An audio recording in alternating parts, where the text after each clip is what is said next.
তোমার আওয়াজটা এত cute,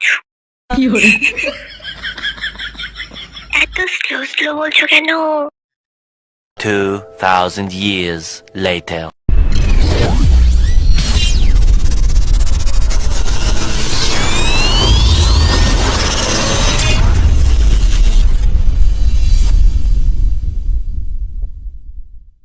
A few moments later. আমার মনে দেখো ছোট্ট একটা ঘর আছে আমার জন্য। সব ঘর ভেঙে চুরে ভেসে গেছে বানের জলে। বানের জলে? বানটা কে নিয়ে আসছিল? নিশ্চয়ই আমার সতীন, তাই না?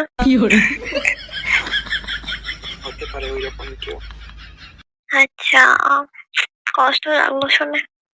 তো তোমার বাড়িতে কয়জন? 5 জন ভাই আর মা বাবা। 3 ভাই আর মা বাবা। আমি কই গেলাম? আমি আছি তো। 5-6 জন তো মনে হয়। আমি থেকেও হারিয়ে গেলাম। এই দেখো না পরিবার আমাকে এত কষ্ট দিচ্ছে কোত্থেকে।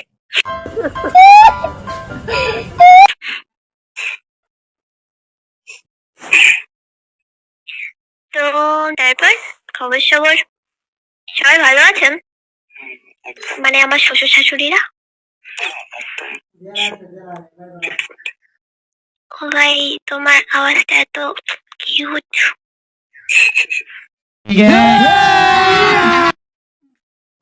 এত স্লো স্লো বলছো কেন?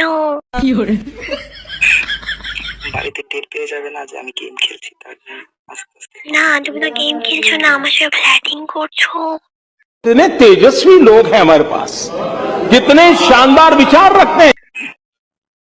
আমি আর কই করলাম, তুমি তো করছো। ও, আমি করছি?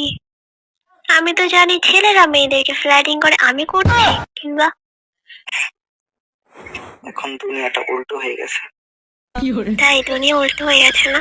তো দাও, আমি তো তোমাকে যেহেতু ফ্ল্যাটিং করছি তাহলে তুমি একসেপ্ট করছো নিশ্চয়ই।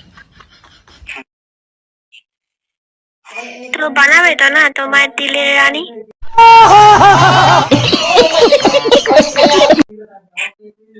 আমার এখন আর দিল নাই, দিল বলতে কিছু নেই। কি আছে? কেটে দেখতে হবে কি আছে, কেটে তো একদিন দেখি না, আচ্ছা, বুঝতে পারবো কি আছে। আমাকে বসাই নিও, তাহলে একটা দিল মন সব তৈরি হয়ে যাবে।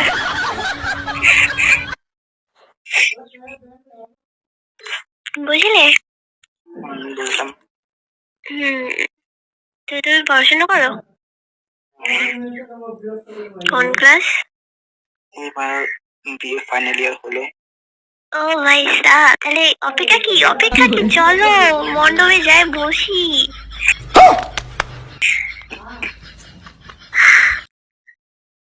অপেক্ষা করে লাভ নেই। আমি যাচ্ছি বেনারসি পরে, নাকি চুড়িদার পরে যাবো? যেটা তোমার ইচ্ছা। ঠিক আছে আমি বেনারসি পরে যাচ্ছি। তুমি অবশ্যই পাঞ্জাবি পরে এসো, হ্যাঁ? আমি আগে বলে দিচ্ছি। আচ্ছা। তার পুরোটাকে ডাকবে, নিজে নিজে কি মন্ত্র পড়বো? আমি তো পারি মন্ত্র পড়তে। তার জন্য তো মন্ত্র বলতে পুরোহিত দরকার। পুরোহিত ডেকে নেবো একটা। দেখে নেবে? বাড়ি আসার কত পুরোহিত আছে।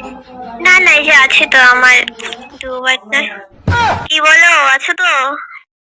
হ্যালো পুরোহিত মশাই, কথা বলেন। हम कोई मंदिर का घंटा है कि कोई भी आके बजा जाता है। মন্ত্রটা দিয়ে দাও তখন বিয়ের আগে।